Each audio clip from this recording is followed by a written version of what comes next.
Hello, in this video we're going to look at the discussion surrounding the last video, respond to some comments and talk about how I made it and why it took me so long.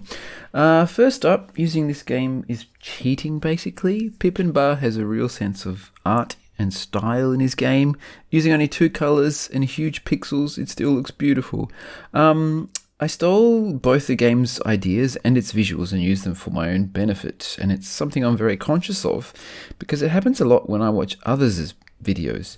I see someone talking about indie art games like Errant Signal perhaps, and even though they have spoiler warnings, I think to myself, I'm not going to play it, so I'll just watch the video instead. But by the end of the video, I'm convinced that the game is amazing, but it's too late for spoiled me to enjoy it anymore. I gave my view to the tube, but not my play or my money to the game's creator, who is surely more deserving of it. I didn't want to do this to my viewers, to rob them of their enjoyment of actually playing the games, so that's why I put up the homework assignment a day before the video went live. If you've only come in new on Reddit, you wouldn't have seen it. But I don't really plan to do this more in the future.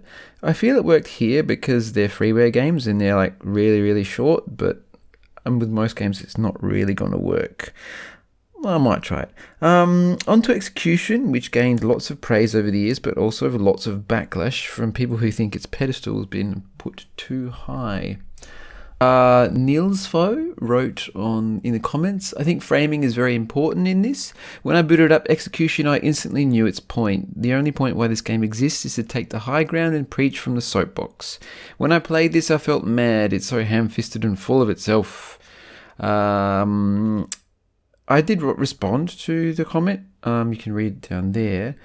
But, yeah, basically, I kind of agree that it is a little, ironically, the execution of Execution is it's something that needs play testing to find the sweet spot of too subtle or too much, and it's not something indie games in 2008 would have generally had. Like I said in the comment, we're still talking about it 12 years later, so it has relevance. It has more impact on gaming than probably anything that I will ever make, and I think it does have relevance and validity still, even now later, because it worked on a lot of people. It didn't work on everyone, but it worked on a lot of people. On to video making. Something I try to think about a lot is where people are looking when they're watching the video. I try not to make people look in 2 different places at once. I don't want to have 2 different things on screen that are competing for your attention. It's confusing and distracting. I want them focused on the part of the screen that best communicates the current message of the video, moment to moment. And also for smoothness' sake, I don't want their eyes to have to jump around when the screen cuts. So if the message is continuing on from the last sentence, I want the visual focal point to continue on from the last shot too. It involves moving things around in the editor and reshooting game footage so Bloody Nazim stands in the right spot. It seems ridiculous, but this little shot took me 20 minutes to get, and then I still had to mess around with it in the editor. You start to get an idea of where all the time goes into making these videos. Even this little transition between the 2 games went through 3 different iterations and took up more than an hour and a half. I was trying to get too fancy with it before I realised it just simple worked better.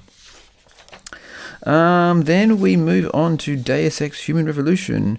Recording this didn't take very long at all, because thankfully I could borrow some save games, so I didn't have to go back and play the entire game. Thanks, Chris. It actually took me a lot longer than it should have to remember that this sequence in Deus Ex is a perfect fit for the video. The script originally started out much more about player in action, and Deus Ex didn't seem to fit that until I shifted the focus of the video from the player to the game, to how the game set their traps, and that's what makes player in action an interesting choice. Me telling this story didn't really have much of an impact though, so I borrowed an old idea I used back in A World Not Built for You. Somebody in the comments noticed that. Terraform Trent said a lot of the videos just tell viewers that something is good or bad. You opted to show us instead, and I'm glad you noticed that. It's It's something I think I should do more of, is use Let's Plays in my videos. I did it a little bit back in the Baldur's Gate 2 video. Again, it does take time to research and find these videos. Although this time I got lucky and did find a really good example on the second Let's Play where I looked at. The first Let's Player was also happy and also avoided the trap, and he was happy that he did so, but he was using bad language. Bad boy. Next we come to Disco Elysium. This 9-second or whatever shot took like 2 hours. All spent trying to recreate the fonts, the look and the feel of the animated text in the game, and then I had to move it and does mouse over stuff. It shouldn't have taken me that long, but all the little things and corrections and changes add up.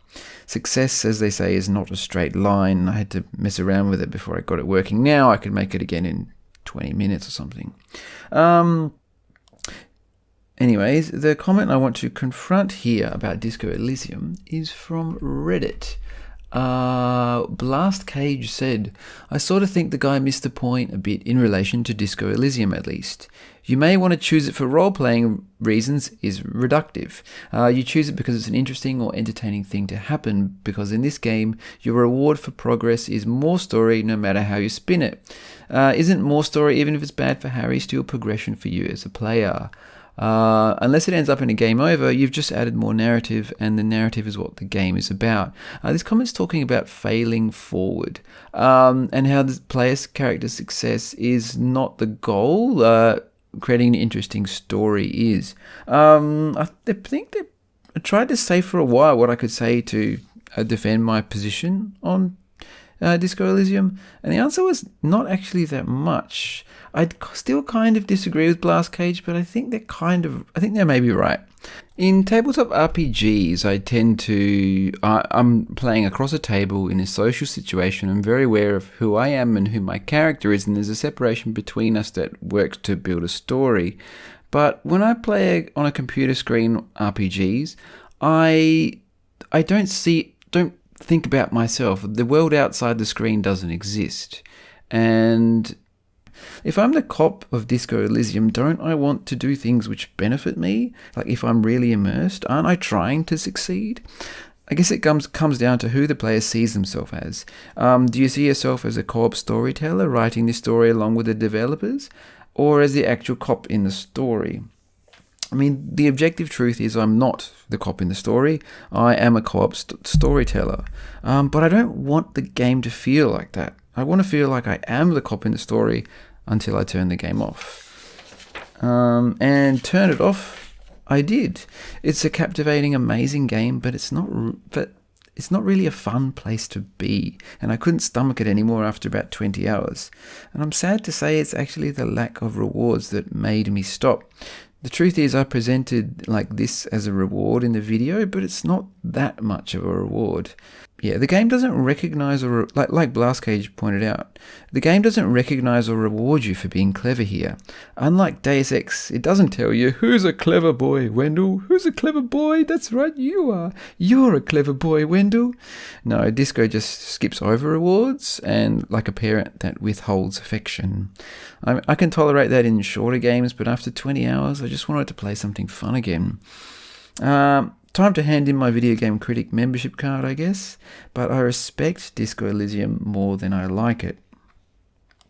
Lastly, we get onto Star Trek. This was a huge chunk of the research for this video. It took me an hour to get it working in DOSBox in the first place, and I played the whole game all the way through. That was fun. I don't know, fun. Is it work, research, or is it fun? It's both. I really enjoyed it, and I think I would have played it all the way through even if I wasn't making the video. But I was actually disappointed in the ending. It was great on paper and suited the video really well on paper, but actually took a bit of massaging and interpretation to make it fit the video after I had seen it and played it myself. Like Heeming Chahan said in the comments, he's Mega Apple, probably the biggest fan of video essays in the world. Sorry if I pronounced your name wrong. He wrote this in the comments.